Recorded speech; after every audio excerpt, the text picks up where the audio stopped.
Muy bien. Todos me escuchan. Si alguien no me escucha, me escribe por ahí. Y todo bien. Nada más recuerden cualquier cosa. O yo les aviso si hubiera mucha bulla, si alguien tiene el micrófono abierto, que es el tema de siempre. Que a veces pasa. Y ahí ya coloqué el enlace para el sutta. Es un sutta muy corto, pero en realidad es muy profundo. Tiene mucho que verle. Entonces si quieren lo pueden abrir, ya lo vamos a leer todos juntos. Y el formato que se me ocurre para estas sesiones es pues leerlo, tal vez yo comentar un poco al respecto, lo que se me ocurre, y luego que cada quien, si tiene preguntas, si tiene comentarios al respecto, los puede hacer. Pueden hacerlo escrito en el canal o pueden abrir el micrófono y preguntar, ¿verdad? Y también el otro punto es que el enfoque de estas sesiones principalmente es Dhamma, es estudio de teoría, pero me gustaría darle un enfoque fuerte hacia el aspecto de meditación, que ya hemos estado hablando un poco de eso en el grupo y en otros lados, al respecto de si es posible seguir el Dhamma sin meditar, ¿verdad? Qué tan importante es llevar a cabo la meditación. Y la verdad es que pues es importante, es parte del sendero. Y si no meditamos nos quedamos solamente en teoría, ¿verdad? O principalmente en teoría. Entonces vamos a leer el sutta y luego, si quieren, retomamos esa idea que estaba yo diciendo hace un momento y vemos por qué es que digo eso. Entonces, bueno, el sutta, como les decía, es corto. El título que está acá es el de 5 hábiles maneras o maneras hábiles de lidiar con la gente que nos enfada. Entonces, bueno, dice: monjes, he aquí las 5 maneras de abandonar el odio, para que cuando el odio surja en el monje lo pueda abandonar por completo. ¿Cuáles 5? La primera es: monjes, cuando en uno surge el odio hacia un individuo, uno debería desarrollar el amor benevolente hacia este individuo. De esta manera, uno puede abandonar el odio. La segunda es: monjes, cuando en uno surge el odio hacia un individuo, uno debería desarrollar la compasión hacia este individuo. De esta manera, uno puede abandonar el odio. Luego dice: monjes, cuando en uno surge el odio hacia un individuo, uno debería desarrollar la ecuanimidad hacia este individuo. De esta manera uno puede abandonar el odio. Monjes, cuando en uno surge el odio hacia un individuo, uno debería conscientemente dejar de prestarle atención para no ser provocado. De esta manera uno puede abandonar el odio. Luego dice: monjes, cuando en uno surge el odio hacia un individuo, uno debería dirigir su mente hacia el hecho de que este ser es el producto de sus acciones. De esta manera, este venerable señor es el hacedor de sus propias acciones, es nacido de sus propias acciones, emparentado con sus propias acciones, y sus acciones son sus jueces. Cualquier acción que haga, sea buena o mala, se convertirá en su herencia. De esta manera uno puede abandonar el odio. Monjes, estas son las 5 maneras de abandonar el odio, para que cuando el odio surja en el monje pueda abandonar por completo. Un par de comentarios. ¿Aló? Hola. Escuché a alguien hablar. Bueno, un par de comentarios al respecto, que es, como siempre, aunque el Buda aquí habla de monjes, el término es más correcto, sería renunciantes.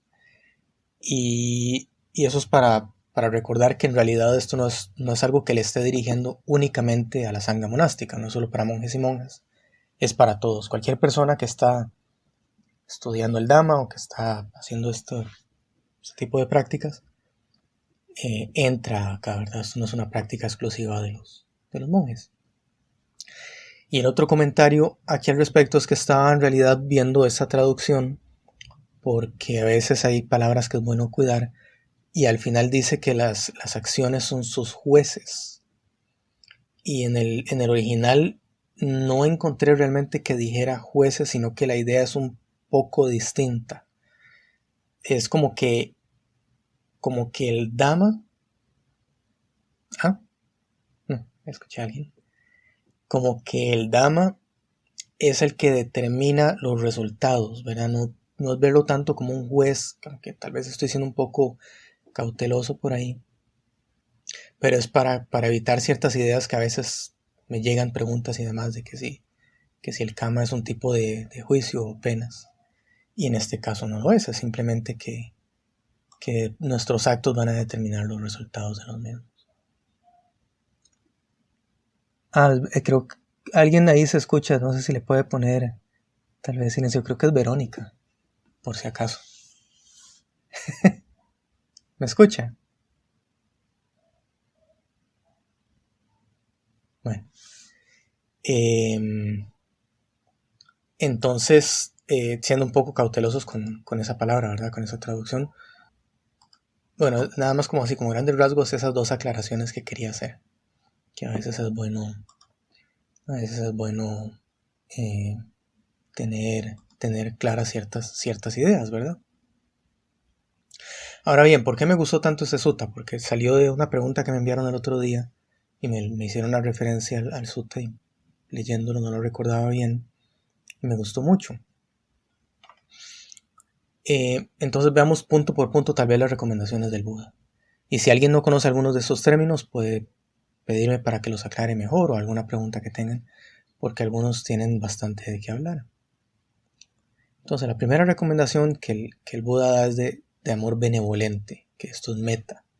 Muchas veces se traduce solamente como amor y eso crea pues algunas confusiones, porque no es el amor que conocemos normalmente, que es un amor que nace del apego, es un amor que nace del interés, sino que es la diferencia que se hace muchas veces entre amor benevolente y amor compasivo o la compasión, es que el amor benevolente es el deseo de que todos los seres estén bien, libres de sufrimiento, pero no necesariamente porque están sufriendo, es simplemente porque entendemos que podrían llegar a sufrir y entonces queremos que se mantengan así, que si hay sufrimiento, que sigan de esta manera, que sigan sin sufrir. Entonces el tema por lo que me gusta mucho este sutta, ya voy a seguir con los otros elementos, es primero analicemos desde atrás el origen de este odio, el origen de este tipo de situaciones que se dan. Y la manera en que yo explico esta situación es que este tipo de odio se dan cuando estamos pensando en nosotros mismos, en cualquier situación. Si alguien dice una palabra, esa palabra no es un insulto, esa palabra no es un halago, esa palabra no es nada, solamente una palabra. Es cuando nosotros la tomamos y le damos vuelta hacia nosotros que se convierte en eso, ¿verdad? Se convierte en un insulto o en un halago o en un problema o en algún beneficio. La palabra puede ser, no sé, tonto, por ejemplo. Pero si yo estoy claro en que es solamente una palabra que la persona está diciendo, esta situación no se va a dar. Si yo la interpreto hacia mí, es lo que opinan de mí, es tal vez lo que yo mismo pienso de mí, ¿por qué piensan eso de mí? ¿Qué consecuencias van a haber? Ahí es cuando se genera el odio. ¿Verdad? Es cuando estoy dirigiendo la mirada hacia mí mismo, hacia pensar cómo esto me va a afectar a mí. Igual con situaciones en la vida, porque aquí de nuevo lo que se está hablando es del odio con individuos. Tal vez que alguien esté cortando un árbol, que alguien esté robando dinero en el gobierno y demás. Entonces, el odio se va a generar cuando estoy llevando la mirada hacia mí, pensando cómo me afecta esto a mí como persona, cómo me afecta la situación a mí. Y aquí el Buda lo que viene a decir es, démosle vuelta a esta situación, ¿verdad? Hagamos un giro en la mirada. Entonces, en esta primera, cuando dice pensar en amor benevolente, desarrollar el amor benevolente hacia la persona que lo está haciendo, que esté libre de odio. Y no es que hay que hacer las 5, se puede hacer una de las 5, la que tal vez aplique mejor a cada situación. Cuando decimos amor benevolente, como les decía, empezamos a pensar en el sufrimiento de la otra persona. ¿Qué es amor benevolente? Es una intención de que la otra persona esté libre de sufrimiento. Porque una persona insulta, porque una persona roba, porque una persona comete actos a pesar de que podrían hacerle daño a terceros, es porque hay sufrimiento en esa persona. Eso no va a suceder si alguien está en calma, si alguien está tranquilo. Y lo podemos ver con grandes pensadores a lo largo del tiempo, con personas que han hecho cosas buenas por la humanidad. Son personas que no están sufriendo, tal vez sí en sentido estricto de la perspectiva budista, pero que en general no están manifestando su sufrimiento, ¿verdad? Sino que son personas que están haciendo incluso este mismo tipo de prácticas, están desarrollando o practicando el amor benevolente, la compasión y la ecuanimidad por todos los seres, y entonces sus actos sus actos se van a ver manifestados de esa misma manera. Me está diciendo Ross que se oye muy despacio. No sé si alguien más tiene problemas para escucharme, si me pueden decir ahí por el texto, o si no, sí, correcto, que utilice audífonos, porque pues yo tengo aquí el micrófono muy cerca, pero si alguien más tiene problemas me avisa. A mí Betty dice que escucha bien. Gracias. Muy bien. Entonces, esta primera recomendación ya empezamos a ver ese giro de mirada que está diciendo el Buda que hagamos. Y como les decía, quiero ir uniendo esto de una vez con el tema de meditación. Si ya han hecho cursos de meditación, si ya han estudiado un poco de meditación en sentido budista, ya están familiarizados con el concepto de shamatha, de calma, ¿verdad? Entonces, la calma mental, lo que hace el shamatha, es darnos un espacio para poder hacer cualquiera de estos ejercicios. Y retomo la idea que yo estaba planteando al principio, que es alguien dice una palabra o alguien comete un acto, cualquiera de estas situaciones. Si yo no tengo la capacidad de calma mental, de shamatha, no voy a tener la capacidad de recordar esas enseñanzas o de hacer la práctica, porque aunque recuerde, bueno, te dan 5 consejos, la mente no está en calma y no va a poder tomar esos caminos. Entonces, punto número 1, ni siquiera nos vamos a dar cuenta que nos estamos enojando, que hay odio, que hay insatisfacción, que hay problemas. Vamos a ir directo a la reacción. Entonces, retomándolo, shamatha, practicarlo cuando estamos sentados o en las 4 posturas de meditación, ya en la vida diaria nos van a permitir notar eso. Aquí se está dando odio, aquí se está dando penas, se están dando problemas. Y es esa base del shamatha la que nos va a permitir construir. Y el otro punto es que, por ejemplo, un metta, aquí él dice desarrollar metta o practicar metta por la otra persona. Y quienes hayan hecho también meditación, que a veces no se hace desde el principio, pero es una herramienta de meditación, es un elemento de meditación. Metta lo hacemos en meditación, ¿verdad? Cuando estamos empezando, por lo general nos concentramos solamente en la respiración. Yo enseño mucho con el vientre, que es el estilo de Sirimangalo, que es cómo sube y cómo baja el vientre, pero lo que estamos viendo es respiración. Hay otras técnicas que empiezan por ahí, pero eventualmente llegamos a los Brahmaviharas. Meditar, desarrollar shamatha, se hace con los Brahmaviharas también. Nos sentamos o nos acostamos o nos ponemos de pie o caminamos y empezamos a desarrollar metta, literalmente. Hay diversas maneras de hacer esto. Las meditaciones guiadas por lo general nos llevan a pensar en lo que es el amor benevolente y empezar a proyectarlo, pero hay muchas maneras de hacerlo. El punto con esto es que esa meditación está desarrollando shamatha. No es, y para quienes también conozcan esa parte, shamatha vipassana, en realidad metta es un componente de meditación que se enfoca directamente en el shamatha, ¿verdad? No es vipassana, es una base del shamatha. Entonces ven como todo se empieza, todo en realidad está unido, todo es el mismo tema, lo que se está dando. El Buda aquí al final del día lo que está haciendo es mediten, ¿verdad? Si hay odio, medite. Metta, al final del día, para efectos de lo que estamos hablando ahorita, esta primera recomendación es haga shamatha. ¿Con cuál de los elementos? Con amor benevolente, ¿verdad? Traemos un elemento adicional, porque ya no es solo observar la respiración. En todo lado lo que nos dicen es, ¿verdad? Cuente hasta 10 y observe la respiración y que se le baje el colerón, por decirlo así, o que se les baje la ira. Bueno, esto es una manera distinta de ver eso, porque nos lleva a un punto adicional. Cuando solo observamos la respiración, que sí ayuda a bajar el odio, como que nos quedamos cortos, porque no trae beneficios al futuro, ni para nosotros ni para otros seres.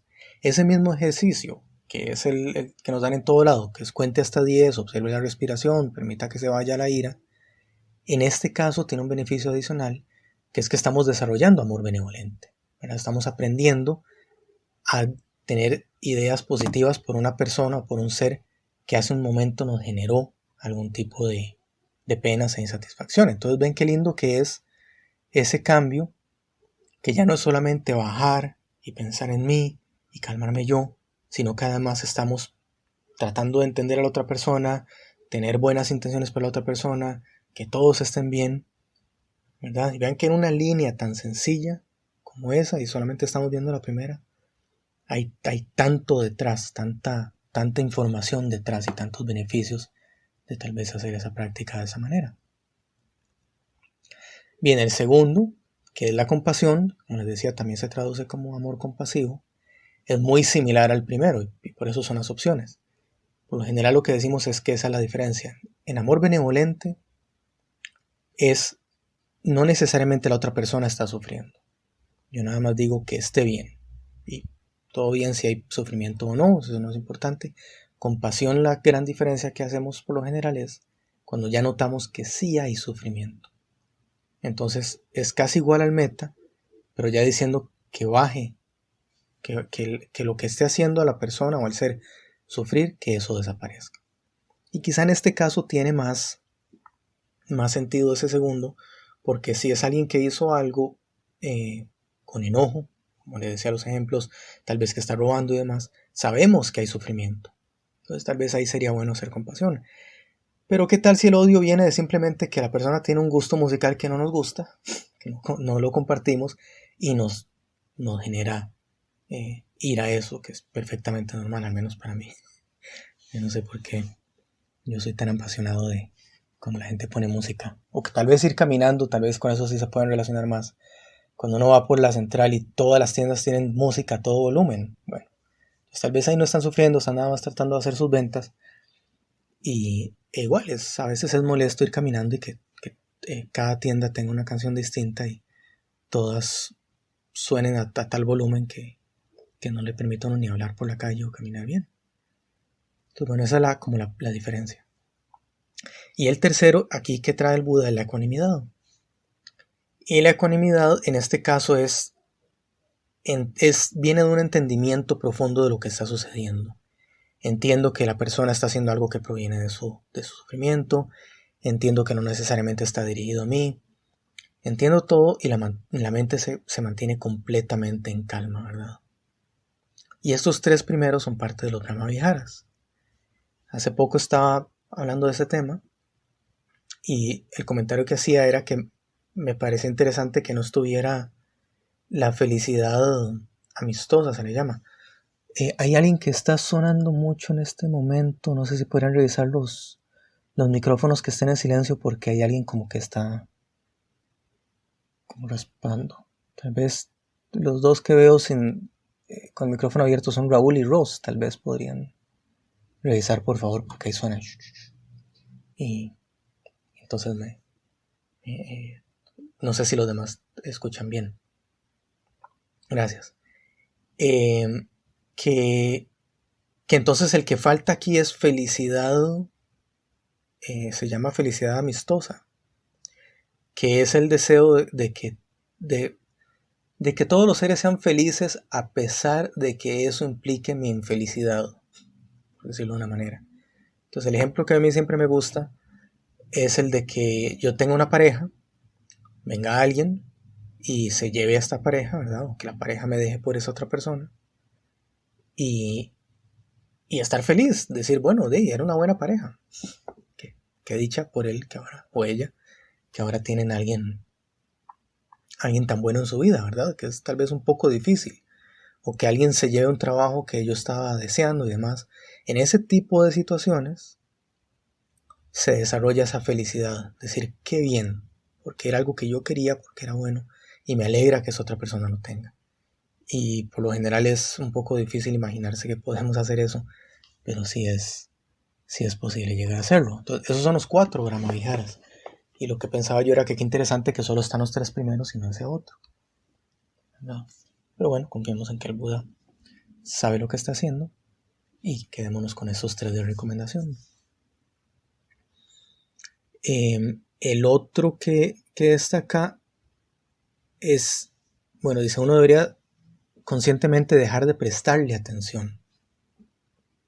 Y vemos esta recomendación repetidas veces en otros suttas. Y estoy de hecho alistando uno que habla de eso, maneras de resolver las situaciones. Y él retoma este punto, que es váyase, aléjese, mentalmente, no tiene que ser físicamente, deje de prestarle atención. Y el problema tal vez con esta recomendación es, en los ejemplos que estaba haciendo antes, bueno, pero ¿qué pasa si es un político que está robando dinero? ¿O qué pasa si es contaminación ambiental, ¿verdad? Algo que nos está afectando. Dejar de prestarle atención no significa que no vamos a hacer algo al respecto. A lo que vamos a dejar de prestar atención es a aquello que nos genera el odio, ¿verdad? Y el odio viene de nuevo, de lo que hablaba antes, de mirar todo hacia mí. Alguien está cortando todos los bosques y yo solo estoy pensando cómo eso me está afectando, que desde que no va a haber oxígeno hasta que a mí me gusta que haya bosques. Bien, entonces voy a alejar la atención de lo que genera el problema, de mi aferro a esa idea, entendiendo que no es una buena práctica y puedo siempre resolverlo, ¿verdad? Si tengo la oportunidad de hacer un cambio, de, no sé, incluso denunciar al político, porque no está mal, si es un robo, si es alguna acción negativa, está bien hacerlo, ¿verdad? Estamos aquí combinando aspectos mundanos con aspectos de la práctica. El punto es que no haya odio, porque eso es muy importante. Aun si fuera un caso donde tenemos que hacer algo para que la persona se detenga y por cuestiones legales hay alguna implicación como cárcel, no necesariamente hay odio, hay entendimiento, ¿verdad? Inicialmente las cárceles, bueno, tal vez no inicialmente, pero en algún punto de la historia, las cárceles no eran un recurso para castigo, era un recurso para situaciones sociales en las cuales la persona necesitaba un tiempo fuera para recuperarse, y todavía hay países que lo hacen así. Entonces, verá, por ejemplo, eso, perfectamente decimos, me voy a alejar de lo que me está generando odio, pero hay algo que tengo que hacer, ¿verdad? Y si eso es, de nuevo, denunciar a alguien, meterlos a la cárcel, alejarlos, quitarles algo, no necesariamente tiene que ser con odio. Y aquí ya me estoy metiendo en una recomendación bastante mundana, como es eso, qué bonito que todos pudiéramos unirnos y quitar ese concepto, esa práctica de que las cárceles son simplemente un castigo.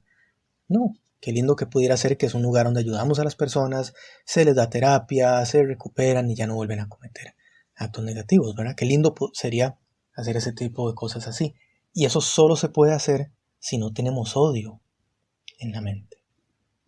Entonces, bueno, aquí esta otra es esa, alejarnos de la situación. Si no es posible hacerlo físicamente, alejarnos mentalmente, que no haya odio.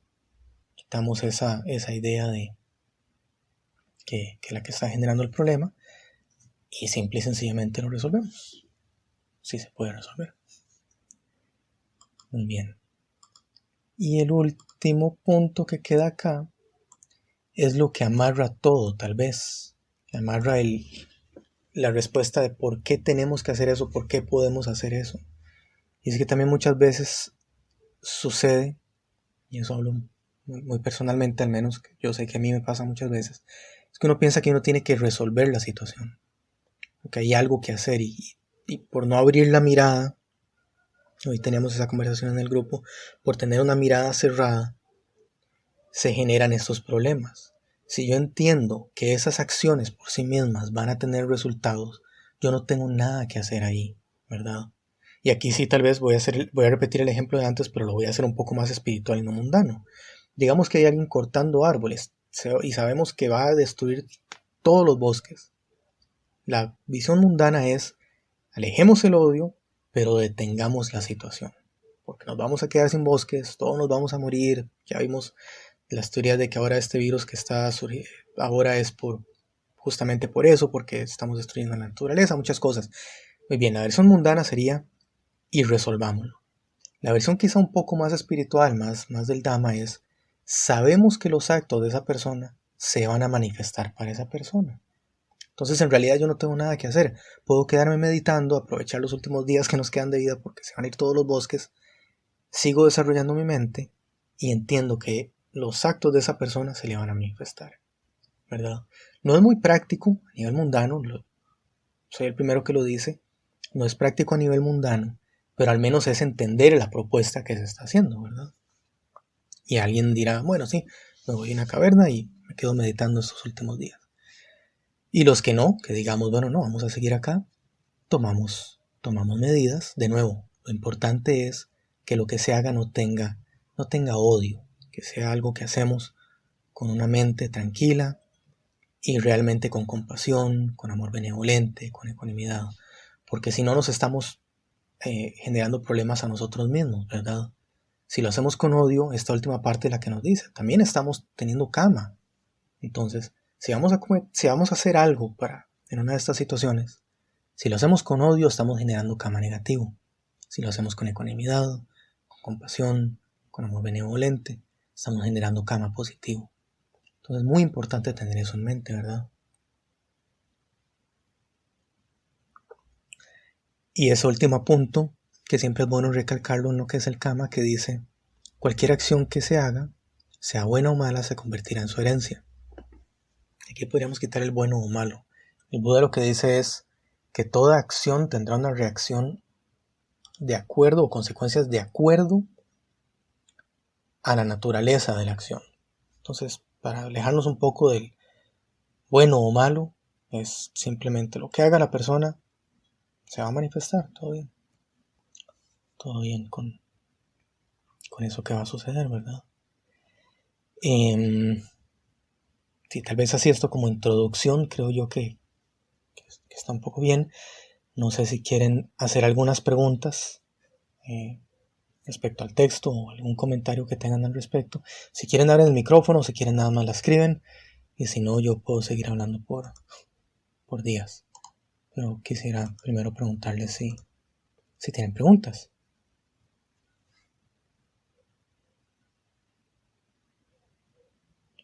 Voy a revisar acá quiénes están. Porque tampoco sé si todos pudieron entrar al canal.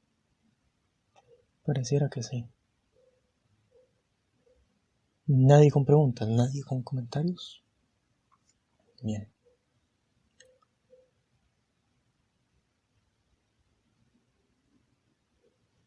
Entonces sigamos hablando. Cualquier cosa y envían las preguntas o me dicen y les cedo la palabra si quieren utilizar el micrófono.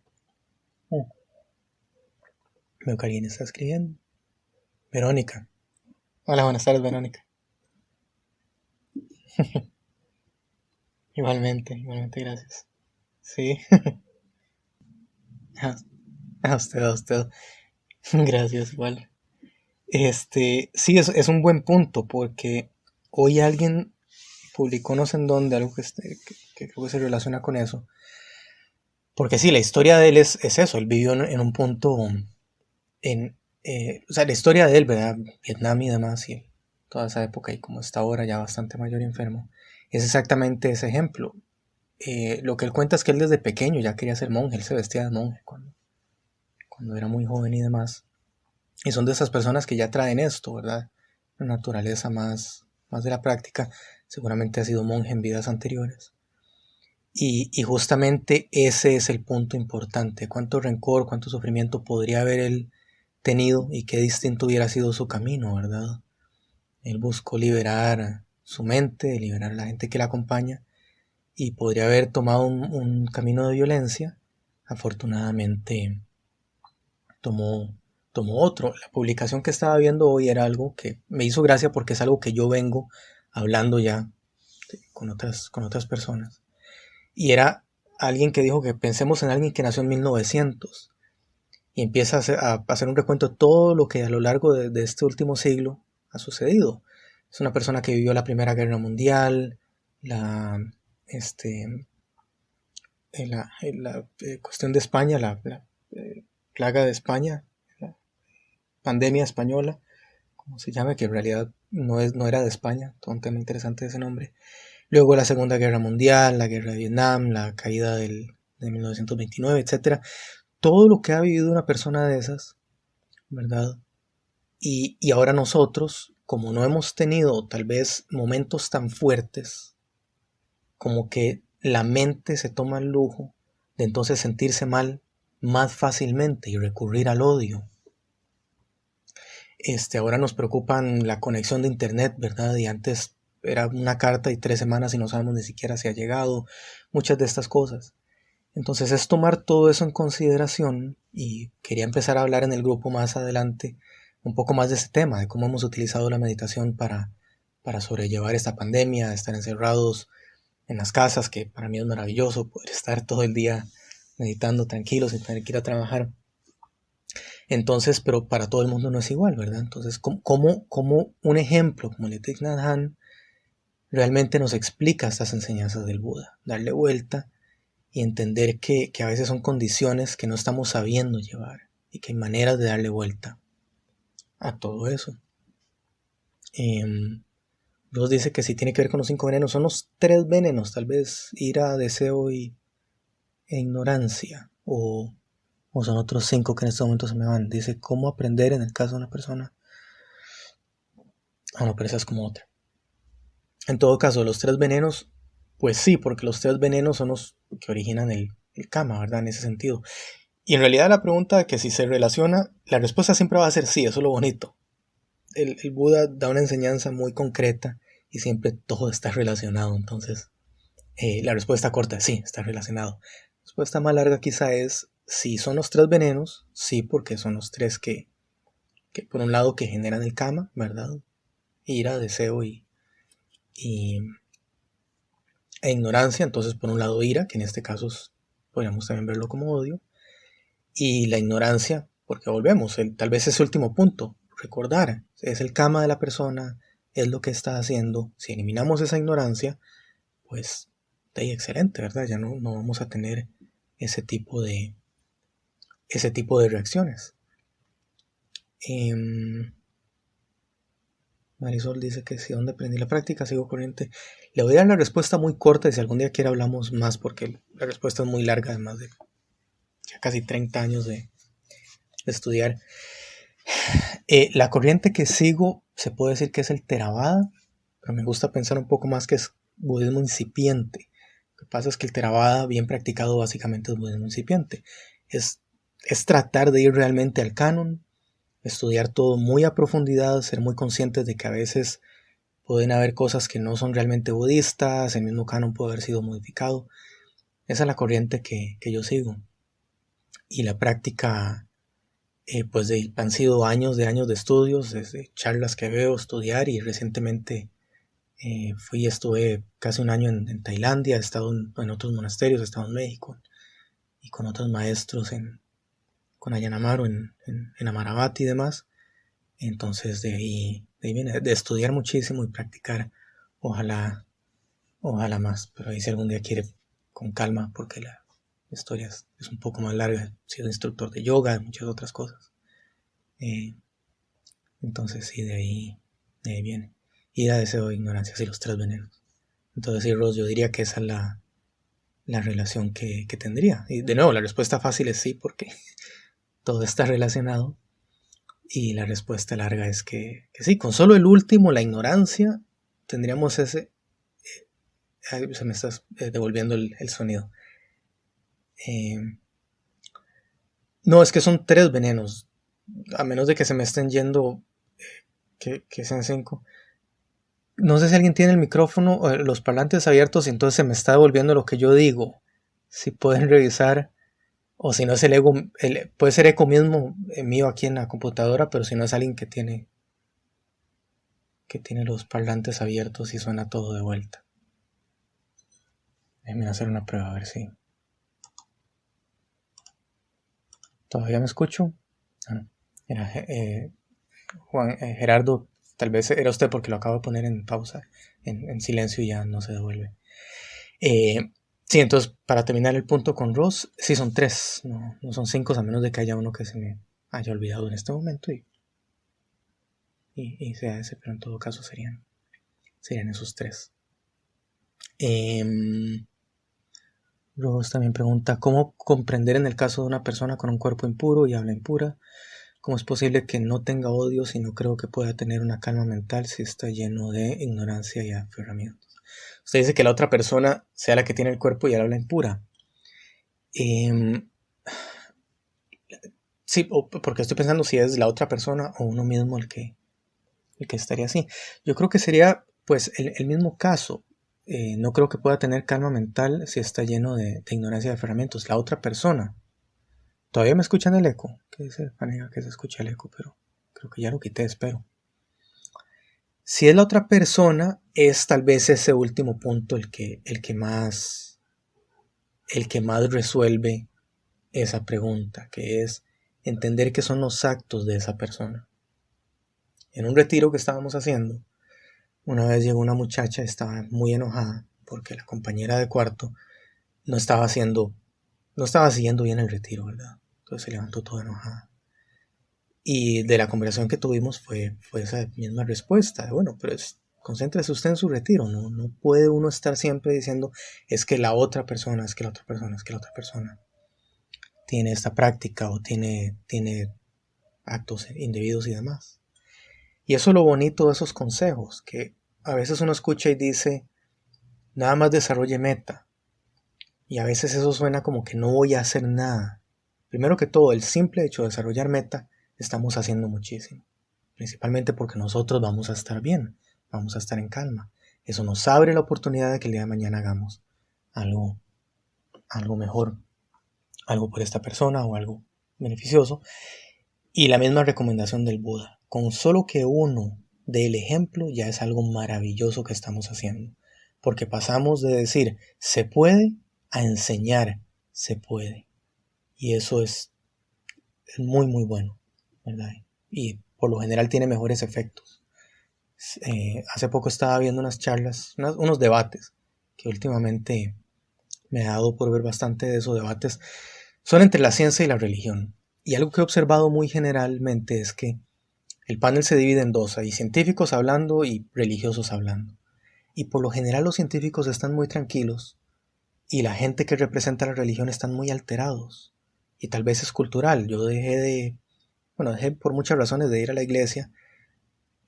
Pero luego cuando descubrí que me alteraba tanto ir a la iglesia porque los padres y demás hablan muy alterados, fue una segunda razón para no volver. Primero no quería volver porque no me interesa el tema. Pero luego cuando empecé a escuchar a los monjes budistas hablar y tuve conciencia de si es cierto, es que por lo general el padre habla, eso sucede tal vez no tanto en la iglesia católica sino en la iglesia cristiana, como que tienden a hablar con mucha euforia. Y no siempre es algo negativo, a veces es simplemente que están muy felices. Pero igual a mí me generaba mucho movimiento, mucho ruido. Entonces en estas charlas que les decía que he estado escuchando, en estos debates, los científicos dicen calma, y lo dicen con calma. Pero por lo general los que están representando a la religión dicen calma, y lo dicen muy alterados, y hasta que el mensaje se vuelve confuso, ¿verdad? Entonces aquí es lo mismo. Si nosotros practicamos la calma, es una manera muy directa de decir calma, se puede estar en calma. Es poner en práctica lo que le estamos diciendo a la persona, ¿verdad? Betty dice, Felipe, ¿consideras que con todos los años practicando yo logro dominar el odio? Me parece algo muy difícil, considero que necesita mucho control. ¿Cómo lo logramos? Respuesta corta es no, para nada. Pero la diferencia es esta. De mis años de juventud, ahora lo veo. El primer paso es notar que tenemos odio y otras cosas, ¿verdad? Todo tipo de emociones negativas. El segundo paso es ver dónde nace, luego cómo se comporta y luego cómo se va. Y el tercer paso en muchísimos años es que ya ni siquiera nazca. Yo no diría que he dominado el odio, pero ya ahora lo veo, ¿verdad? Veo dónde surge, veo dónde está. Y me da tiempo de meditar y observarlo y observarlo y observarlo y observarlo. Hasta que eventualmente se va. Ya sé que se va a ir. Ya lo conozco. Y eso es una frase muy linda del Buda. Cuando le dice a Mara, lo conozco. No lo rechaza, no lo expulsa, no le dice nada. Sino que dice, lo estoy viendo. Entonces es lo mismo que hacemos con el odio. Es esa primera etapa donde lo vemos y decimos, aquí está. qué interesante. De hecho, hace como un año me enojé mucho. Estaba muy frustrado. Mi perrita se enfermó y otras cosas estaban pasando y no supe manejarlo muy bien. Y recuerdo que me enojé y no sé por qué dije, qué buena idea dejar, en vez de hacer lo que siempre hago, que es meditar, observar, ese día se me ocurrió la gran idea de dejarlo aflorar. No recuerdo por qué pensé que era una buena idea hacerlo, pero me pareció muy interesante porque tenía mucho tiempo sin hacerlo así. Y lo bueno que sí sucedió de eso fue que lo volví a ver un odio que tenía años sin verlo, lo sentí en el cuerpo, en la cabeza. Entonces fue muy interesante decir, ¿verdad? Qué lástima que haya que experimentarlo, pero qué bueno porque ya había olvidado muchos aspectos de cómo me enojaba cuando estaba más joven. Y llegué ahí, pero de nuevo, pude verlo, pude observarlo y no hacer las tonteras que hacía cuando era más joven. Entonces no, dominado por mucho, por mucho, no. Y lo logramos meditando, con el despertar. Es la respuesta larga, ¿verdad? Eso es la meta que estamos llegando. Y si quiere, en vez de pensar en llegar a dominar el odio, póngase de meta ahorita llegar a conocerlo. A conocerlo y a llegar a ver cuando empieza a surgir. Ese primer paso va a ver que tiene muchos beneficios. Y luego hablamos más de cómo llegar a dominarlo. Pero por ahora empecemos a verlo. Vanega dice, no, será otra.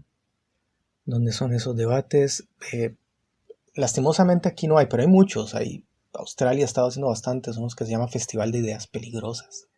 Son muy buenos, entonces ponen ideas controversiales. Y muchos también de un lugar que se llama Inteligencia al Cuadrado, son británicos. Tienen otra versión en Estados Unidos.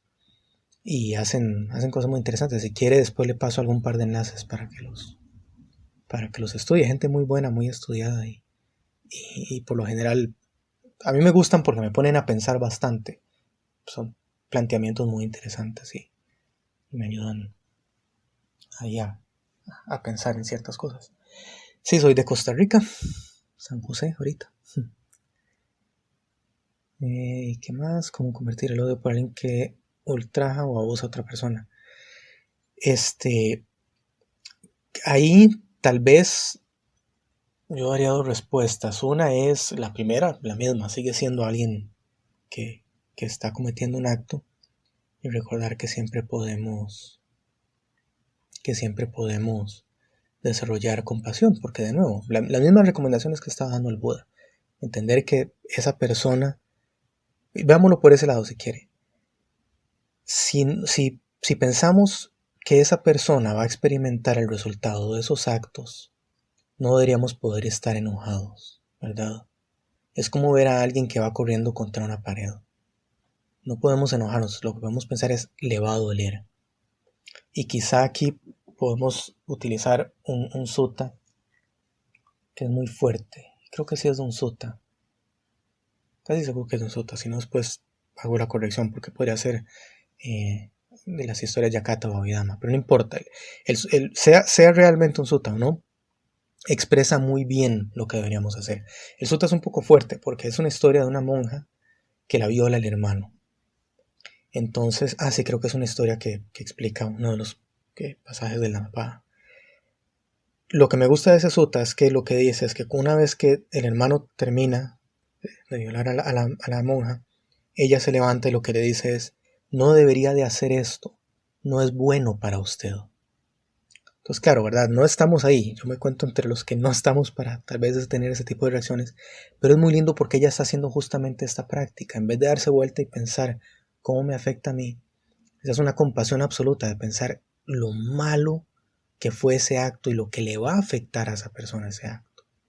Y luego la historia dice que cuando el hermano sale de la cabaña de la monja, pone un pie afuera y se hunde hasta los infiernos. Quizás sea un poco... por eso pienso que es una historia del Dhammapada, porque el Buda no contaba historias tan fantasiosas. Tal vez no tal vez en ese momento, pero efectivamente eso es lo que va a suceder. La persona va a tener un resultado muy negativo de esos actos. Entonces, ¿cómo vamos a estar enojados? ¿Por qué no deberíamos estar preocupados y decir, no haga esto? Le va a traer un resultado muy negativo, ¿verdad? Si enfocamos así la mirada, y vuelvo al principio de hoy, de lo que estaba hablando, si volvemos la mirada y pensamos en lo que a la persona le va a suceder después, no deberíamos de poder estar enojados, deberíamos estar muy preocupados incluso por los resultados que va a tener esa persona, ¿verdad? Y eso es compasión. Bueno, es una compasión muy superficial, porque una compasión pura no vamos a sufrir. Pero digamos que es el inicio de una práctica de compasión. Poder ver y decir, esta persona está sufriendo, le va a ir mal. Ya una compasión pura no vamos a sufrir, solo vamos a poder tener la mirada hacia ese hecho, ¿verdad? Entonces quizá por ahí sería mi respuesta de cómo convertir ese odio por compasión o por meta, y es pensar en los resultados que va a recibir, ¿verdad? Sabemos que no le va a ir bien. Entonces, si no, ¿cómo odiar a alguien así? No deberíamos de poder hacerlo. Y la última ya, porque quizás sí ya tenemos buen rato acá. Dice, ese orgullo nos pone una barrera y hace muy, muy notorio el odio, y ahí que tengamos una calma mental. Sí, orgullo es un buen punto, ¿verdad? Quizás un buen concepto a traer también a colación, que cuánto nos afecta tener orgullo en estas situaciones, que es parte de tener la mirada hacia nosotros. Entonces darle vuelta y quitar todo eso y poder desarrollar ideas de bienestar por las otras personas, por los otros seres. Y me gustaría cerrar con ese punto que estábamos hablando ahora, de lo de cómo dominar el odio. No nos pongamos tal vez la meta tan alta al inicio. Empecemos con un primer punto. Que el primer punto sea aprender a observar que existe. En algún momento del episodio, ponernos de meta, sea que nos enojamos por 10 segundos o por 3 horas, en algún momento ponernos de meta, darnos cuenta que ahí está. Y luego vamos un pasito más. Y eso aplica para odio, para depresiones, para ansiedad, para todo. Tomen tal vez la emoción que más les afecta a ustedes personalmente, y se va trabajando una y de ahí salen las demás. Pero entonces un pasito a la vez. Primero, notar que existe. Luego vamos un paso más allá, y es notar cuando nace. Y algún día, en esta vida o en alguna otra, ya llegar a que ni siquiera nazca. Así que bueno, ya tenemos aquí casi la hora. Creo que es un buen tiempo para estas sesiones. Más adelante quizá intente que incluso que hagamos alguna meditación o algo así. Vamos a ver si la tecnología nos lo permite. Pero si no, todo bien, con poder reunirnos un rato y hablar, estoy más que feliz. Ahí voy a buscar el tema para la siguiente sesión. Espero repetirla el otro lunes. La hora está funcionando, el día está funcionando. Ahí vamos haciendo ajustes. Si tienen ideas para otros temas o cualquier cosa, escríbanme por privado, por lo que sea, por redes sociales, por correo electrónico. Y ahí vamos ajustando. Y tengo algunos temas yo en mente, pero si no, si hubiera algo mejor lo adaptamos. Así es que bueno, muchas gracias a todos por estar. Si quieren hablar más, escríbanme. Yo siempre estoy en esto. Eso es para lo que me levanto, a meditar y a hablar del Dhamma. Así es que bueno, muchísimas gracias en serio por haber estado acá. Y nos seguimos viendo y ojalá puedan estar la otra semana. Saludos.